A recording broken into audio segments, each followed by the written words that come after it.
पन्नगे च सुरेन्द्रे च कौशिके पाद संस्पृशि निर्विशेष मनस्काय श्री वीरस्वामिने नमः। आर्हत वाङ्मय में एक आगम है, उत्तराध्ययनानि, उत्तराध्ययन। उसके 23वें अध्ययन में केशी और गौतम का संवाद प्रस्तुत किया गया है। उस संवाद के अंतर्गत केशी कुमार गौतम से अनेक प्रश्न संभवतः पूछते हैं। एक प्रश्न पूछा गया, अयम साहसी ओ भीमो दुत्थस्सो परिधावई जंगसी गोयम आरूढ़ो कहम तेण न ही रसी। बड़ा सुंदर प्रश्न पूछा गया कि एक दुष्ट अश्व दौड़ रहा है और गौतम तुम उस दुष्ट अश्व के ऊपर आरूढ़ हो। तो प्रश्न है, वह दुष्ट अश्व तुमको उन्मार्ग में नहीं ले जाता है क्या? तो प्रश्न भी है, दुष्ट अश्व कौन सा है? साधु तो ऐसे पशुओं की सवारी ऐसे जनरली करते नहीं हैं। वो पशु तो दूर, बहुलतया अनेक जैन साधु तो कार का भी उपयोग सामान्यतया नहीं करते हैं। तो गौतम के लिए यह कहना कि दुष्ट अश्व पर तुम आरूढ़ हो, तो पशुओं पर सवारी करना, पशुओं पर बैठकर यात्रा करना, यह तो ऐसे ही है। फिर उस जमाने में,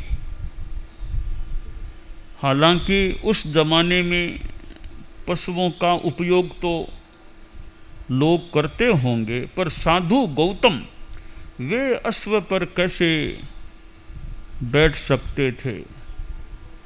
और केशी ने कह भी दिया कि आप दुष्ट अश्व पर आरूढ़ हैं।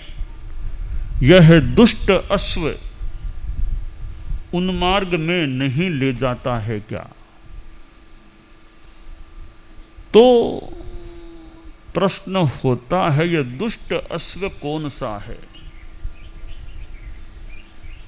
बताया गया कि यह वो 4 पांवों वाला वो घोड़ा नहीं है, दुष्ट अश्व। मनो साहसी ओ भीमो दुत्थस्सो परिधावई। यह हमारा जो मन है, यह एक प्रकार का घोड़ा है। और दुष्ट अश्व इसको इसलिए कहा जा सकता है कि मन में मलिन विचार भी आते हैं और मन के कारण आदमी कहाँ से कहाँ चला जाता है। मन में इच्छा हो गई कि आज बाजार में जाना है, कुछ चीज़ें लाना है, आदमी चल पड़ता है, बाजार में चला गया। अब बाजार कौन ले गया उसको? यह मन रूपी घोड़ा आदमी को बाजार में ले गया। किसी का मन हो गया, शाम का समय है, शराब पीऊँगा, शराब के ठेके पर चलूँ। मन में विचार आया, मन हुआ, आदमी शराब की दुकान पर चला गया। या कौन ले गया वहाँ? यह मन रूपी घोड़ा शराब की दुकान पर ले गया। तो कितने कार्य आदमी करता है, कहाँ से कहाँ जाता है। यह मन रूपी घोड़ा आदमी को इस प्रकार उन्मार्ग में ले जाने वाला भी बन सकता है। तब प्रश्न है कि यह जो दुष्ट अश्व है गौतम, उस पर तुम हो, यानी आदमी के मन तो है ही, उस पर तुम आरूढ़ हो, तो यह मन रूपी घोड़ा तुम्हें उन्मार्ग में क्यों नहीं ले जाता है, कैसे नहीं ले जाता है? तो गौतम ने उत्तर दिया कि ये घोड़ा भले दुष्ट है, परंतु ये आत्मा, संयम की चेतना, यह दुष्ट घोड़े को भी कंट्रोल में कर सकती है। तो मैंने इस दुष्ट अश्व को एक लगाम के द्वारा बांध रखा है, लगाम से बांध रखा है, इसलिए वह उत्पथ में नहीं ले जाता। तो लगाम कौन सी है फिर? कि वो लगाम है सुय रस्सी। ये मेरे पास सुय रस्सी समाह्यम पधावंतम निगिन्हामि, सुय रस्सी समाह्यम न मे गच्छै उम्मग्गम मग्गम च परिवज्जै। श्रुत रस में श्रुत रूपी लगाम, ज्ञान रूपी लगाम से इस मन रूपी दुष्ट घोड़े को बांध लिया है। सम्यक ज्ञान, सम्यक श्रुत मुझे प्राप्त है, विवेक चेतना आदमी में होती है। तो मन भले थोड़ा कहे कि वहाँ चलो वहाँ चलो, पर वो ज्ञान और विवेक की लगाम कि नहीं नहीं उधर नहीं जाना है, इधर चलना है, यह ज्ञान श्रुत की लगाम हाथ में रहे, तो यह मन रूपी घोड़ा जहाँ तहाँ जहाँ कहीं उन्मार्ग में हमें नहीं ले जा सकता। तो गौतम बोले कि मैंने यह काम कर लिया है कि श्रुत रूपी लगाम से इस मन रूपी घोड़े को बांध लिया है, और इतनी धर्म की शिक्षा मन को दे रखी है कि यह दुष्ट अश्व जो कहलाता है, या आपने कहा है, मैंने धर्म शिक्षा के द्वारा जो धर्म शिक्षाएं इस मन को मिली है, उससे वह उत्तम जाति का अश्व बन गया। अब दुष्ट अश्व नहीं रहा मेरा मन, यह उत्तम जाति का अश्व घोड़ा बन गया है। तो यह गौतम केसी के संवाद में अनेक प्रश्नोत्तर हैं। एक बात यह मन के बारे में भी आई है। तो यह दुष्ट अश्व केवल गौतम स्वामी के लिए ही क्या, हमारे लिए भी यह घोड़ा है। यह घोड़ा हमें उत्पथ में न ले जाए, इसलिए श्रुत की लगाम से इसको नियंत्रित रखना अपेक्षित है, और धर्म शिक्षा के द्वारा इसको इतना प्रशिक्षित कर दें, ट्रेंड कर दें कि यह दुष्ट रहे ही नहीं, यह उत्तम जाति का अश्व रहे, अश्व बन जाए। तो ये प्रवचन होते हैं, शास्त्रों आदि का स्वाध्याय होता है, धर्म शिक्षा दी जाती है या सुनी जाती है। इस प्रवचन कार्यक्रम से, धर्म शिक्षा से, स्वाध्याय से,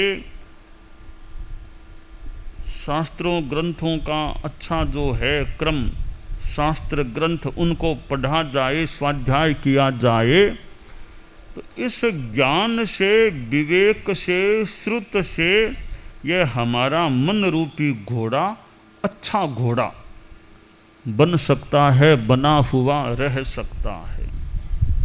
क्यों, आखिर मन है तो हमारा ही नौकर, हमारा ही तो है। तो नौकर है, नौकर को तो मालिक के आदेशानुसार चलना उसका मानव कर्तव्य है। पर नौकर इतना हावी हो जाए कि मालिक पर प्रभावी हावी हो जाए, ऐसा हमारा मन न बने, इसलिए श्रुत ज्ञान रूपी लगाम से, विवेक से इस मन को हमें उत्तम जाति का अश्व बनाए रखना चाहिए। मन के द्वारा अच्छा चिंतन भी हो सकता है, अच्छा निर्णय हो सकता है, मन के द्वारा गलत विचार भी हो सकता है। दुष्ट अश्व वाला जो मन है वो गलत विचारों में जा सकता है, और उत्तम जाति का अश्व रूपी जो मन है वह सुविचार करने वाला हो सकता है, सुनिर्णय करने वाला हो सकता है। तो हमारे साथ यह मन है, संगी प्राणी होते हैं उनमें मन होता है। बाकी एकेंद्रिय से लेकर चतुरिंद्रिय तक के सारे जीव और असंगी पंचेंद्रिय जीव भी मन रहित होते हैं। जो मन रहित प्राणी होते हैं वे न तो ज़्यादा बढ़िया काम कर सकते, न ज़्यादा घटिया काम कर सकते, न ज़्यादा धर्म कर सकते और न ज़्यादा पाप कर सकते। धर्म भी ज़्यादा करेगा तो संगी प्राणी ही करेगा, पाप भी ज़्यादा करेगा तो संगी प्राणी ही करेगा। क्यों करेगा? कि जिनका मन दुष्ट अश्व है वे लोग पाप ज़्यादा करेंगे, जिनका मन उत्तम जाति का अश्व है वे लोग धर्म ज़्यादा कर सकेंगे। तो अमनस्क है, मन रहित है प्राणी, वह एक प्रकार से अविकसित प्राणी है। मन वाला प्राणी विकसित प्राणी होता है। तो इस मन का हम बढ़िया उपयोग करें। धार है, चाकू धार वाला है, तो एक बहुत पास में उपलब्धि की धार वाला चाकू है। अब धार वाले चाकू से क्या काटना क्या नहीं काटना, यह विवेक की बात है कि धार वाला चाकू है उससे किस काम में लेना है। आप लोग गृहस्थ हैं, मान लो चाकू से साग सब्जी आदि बनाते हों काटते हों, वह तो एक बात है। चाकू से किसी की अंगुली काटना शुरू कर दें तो यह गलत हो जाए। तो चाकू का उपयोग क्या करना क्या नहीं करना, तो धार वाला चाकू, तो धार वाला यानी हमारा मन है, इसका हम किस विषय में उपयोग करें किस विषय में उपयोग न करें, यह एक विवेक का विषय बनता है। तो धर्म करने का अधिकारी भी मन वाला प्राणी ज़्यादा होता है। ज़्यादा धर्म मन वाला प्राणी कर सकता है और ज़्यादा पाप भी मन वाला प्राणी ही कर सकता है। 7वें नरक में ये जीव जाते हैं। 7वें नरक में जाने वाले सब संगी प्राणी, संगी मनुष्य। कोई असंगी प्राणी आगे के नरकों में जाना असंभव लग रहा है। तो जो संगी हैं वे ही ज़्यादा आगे के नरकों में जाते हैं। पहली नरक में तो मान लो असंगी भी चला जाए। और एक बात और बताई गई है कि जो महिला जाति है, महिला जाति स्त्री जाति सप्तम नरक में नहीं जा सकती। पुरुष सप्तम नरक में जा सकते हैं, महिला यानी महिला इतना पाप नहीं कर सकती कि 7वें नरक में चली जाए। 7वें नरक में जाने का काम पुरुष कर सकते हैं, इतना पाप महिला नहीं कर सकती। और तो कई प्रकार की विशेष साधनाएं हैं, वे भी पुरुष कर सकते हैं। महिलाएं कुछ साधना के प्रयोग उनके लिए अलाउ नहीं, यानी वो नहीं कर सकती है। तो दोनों ही बातें हैं। धर्म की भी कुछ विशेष स्थितियां पुरुष में हो सकती है, महिला में नहीं हो सकती। 7वें नरक में भी पुरुष तो जा सकते हैं, महिला नहीं जा सकती। पाप भी महिला ज़्यादा इतना नहीं कर सकती। धर्म के कुछ प्रयोग भी संभवतः महिलाएं नहीं कर सकती। अचेल की साधना है, अचेल होकर के साधना करना वे पुरुष साधु कर सकते हैं, साध्वियाँ वैसे ऐसी आमतौर से नहीं करनी होती है। तो खैर यह मन की जो बात है कि हमारा मन कितनी बड़ी विकास की भूमिका है, मन की शक्ति का प्राप्त होना, ये 6 पर्याप्तियाँ है। मन है पर्याप्ति, मन पर्याप्ति सब प्राणियों में नहीं होती है। स्थावर काय, द्विंद्रिय, त्रिंद्रिय, चतुरिंद्रिय, असंगी, पंचेंद्रिय, इनमें मन पर्याप्ति नहीं होती है। तो यह मन पर्याप्ति का उपलब्ध होना, मनोबल प्राण का उपलब्ध होना, भाषा तो असंगी प्राणियों में भी कईयों में मिल जाए पर मन नहीं मिलता है। इस मन की स्थिति यह है कि इसमें चंचलता भी होती है और मलिनता भी हो सकती है। तो मन की चंचलता को हम कम करने का प्रयास करें। कषायों से जो मन मलिन बनता है उस मलिनता को भी हम कम करने का प्रयास करें कि मन में चंचलता कितनी होती है कि आप लोग सामायिक करते हैं। कभी कभी आपको अनुभव हुआ हो तो सामायिक में मन कहाँ विचार कहाँ मन चला जाता है। एक मुहूर्त की सामायिक है कि सामायिक के बीच में कभी कोई बात दिमाग में आती, मन कहाँ आपके व्यापार धंधा लेन देन कई परिवार की बातें, तो मन बीच बीच में कहाँ जा सकता है। हालांकि साधुओं का मन भी इधर उधर चला जाए। तो ये मन जो इतना गतिशील है, यानी इतना चंचल है कि किस किस प्रकार के विचार मन में आ जाते हैं, तो यह मन की चंचलता है। इसको हम कम करने का प्रयास करें। परम पूज्य आचार्य श्री तुलसी के समय प्रेक्षा ध्यान साधना पद्धति हमारे यहाँ प्रारंभ हुई। परम पूज्य आचार्य श्री महाप्रज्ञ जी ने युवाचार्य काल में भी कितने शिविर लिए होंगे, कितना वो यदा कदा प्रेक्षा ध्यान का प्रयोग भी कराते थे। तो ये ध्यान साधना भी एक उपाय बन सकता है मन की चंचलता को कम करने का। दीर्घ श्वास प्रेक्षा, शरीर प्रेक्षा, ऐसे अनुप्रेक्षा और चैतन्य केंद्र प्रेक्षा, लेस्या ध्यान, कितने ध्यान के प्रयोग हैं प्रेक्षा ध्यान पद्धति में। फिर भावक क्रिया, प्रतिक्रिया, विरति, मैत्री, मिताहार, मित भाषण, ये सूत्र, तो इस प्रकार हम इनका उपयोग करके अपने मन की चंचलता को कम करने का प्रयत्न कर सकते हैं। हम भाव क्रिया का ध्यान रखें भी, बाकी तो मन जाता है इधर उधर, वापिस उसको लाने का प्रयास करें। कि छोटा बच्चा है इधर उधर चला गया, वापिस उसको पकड़ करके लेकर के माता पिता जो भी अभिभावक जो भी इधर स्थान पर ले आते हैं। तो बच्चा जैसे इधर उधर चला जाता है, छोटा बच्चा, वापिस उसको उठा करके ले लाया जाता है। इसी प्रकार मन भी इधर उधर चला जाए, वापिस उसको केंद्रित करने का हम प्रयास करें।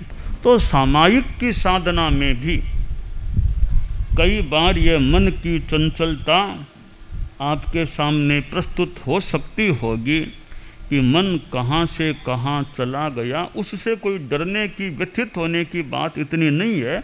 वापिस जागरूक होकर उस मन को अपने करणीय कार्य में नियोजित करने का प्रयास करना चाहिए। जितनी चंचलता कम हो जाए उतना ही ठीक हो सकता है। तो केवल ज्ञानी जो होते हैं वे संगी नहीं कहलाते। केवल ज्ञानी मनुष्य हैं, यानी केवल ज्ञानी मनुष्य नो संगी नो असंगी होते हैं। वो न तो संगी है न असंगी हैं। हम जैसे संगी हैं, ये मच्छर मक्खी आदि असंगी हैं। केवल ज्ञानी मनुष्य पहले तो संगी ही थे, केवल ज्ञान हो गया तब वे नो संगी नो असंगी हो गए।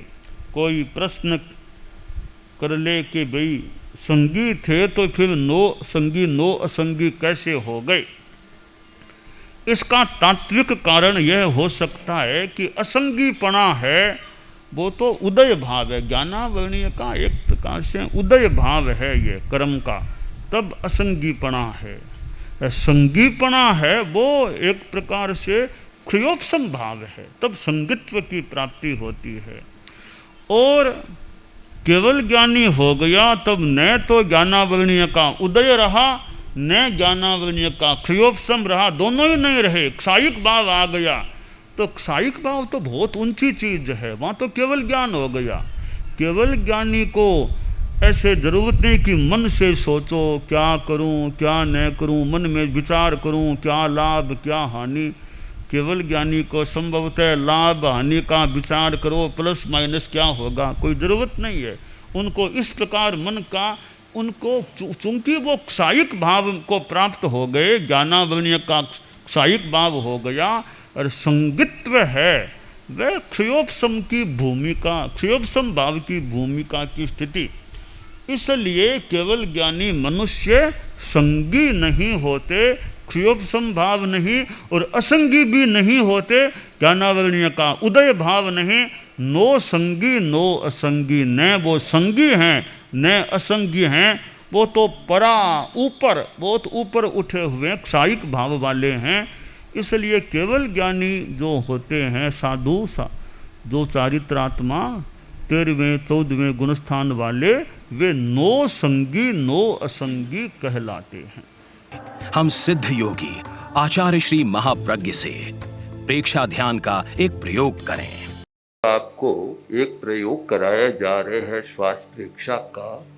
5 सेकंड में श्वास लेना है, 5 सेकंड भीतर रोकना है और 5 सेकंड रेचन करना है और 5 सेकंड बाहर रोकना है। इस प्रकार 20 सेकंड में एक श्वास। सावधान रहे, श्वास भरे, भीतर रोके,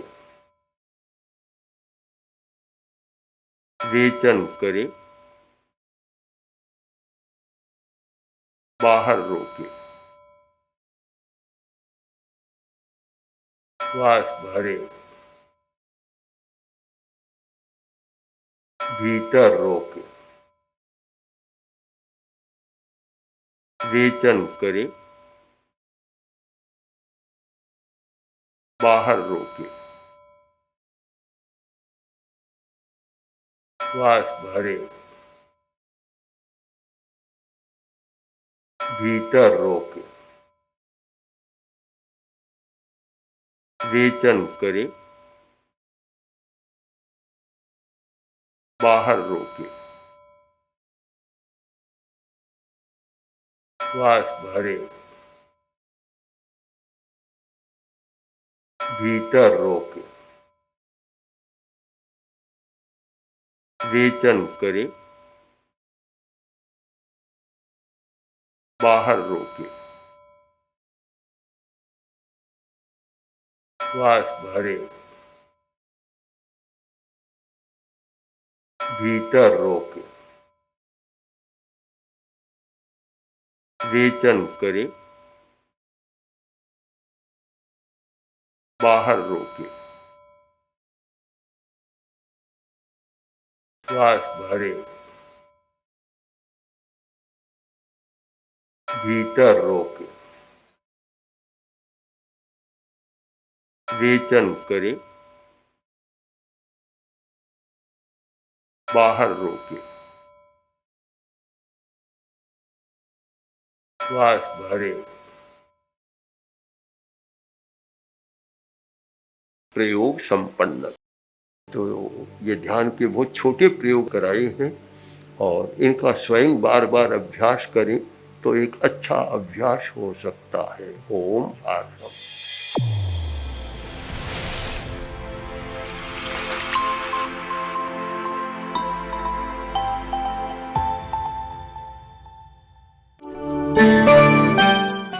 एकाग्रता, तन्मयता, अपने आप को मंगलमय अनुभव करते हुए नमो अरहंताणम, नमो सिद्धाणम, नमो आयरियाणम, नमो उवज्झायाणम, नमो लोए सब्बसाहूणम।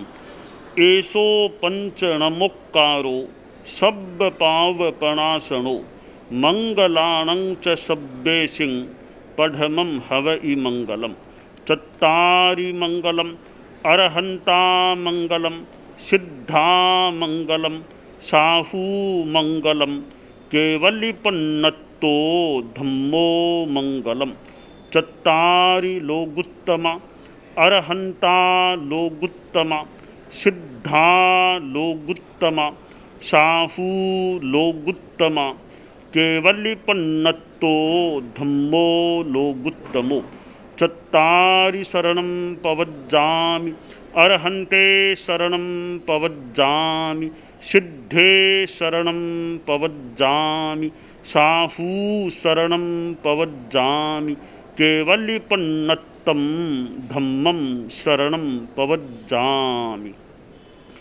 धम्मो मंगलमुक्किट्ठम् अहिंसा संजमो तवो देवावितं नमंसन्ति जस्य धम्मे सयामणो। च इत्ता भारहं वासं चक्रवट्टी महिद्धियो सन्ति सन्ति करेलोए पत्तो गइमणुत्तरं। देवदानवगन्धर्वा जक्ष रक्षस किन्नरा बंभयारिं नमंसन्ति दुःकरं जे करन्ति तम्। मंगलं भगवान् वीरो मंगलं गौतमो गणी मंगलं स्थूलभद्राद्यः जैनधर्मोऽस्तु मंगलम्।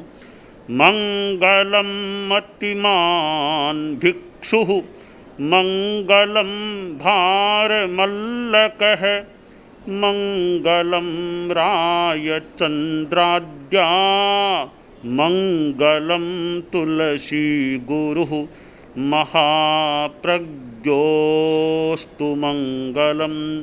तेरा पंथोऽस्तु मंगलम्। विघ्नहरण मंगलकरण स्वामी भिक्षुनो नाम गुण ओळख समरण किया सर अचिंत्या काम।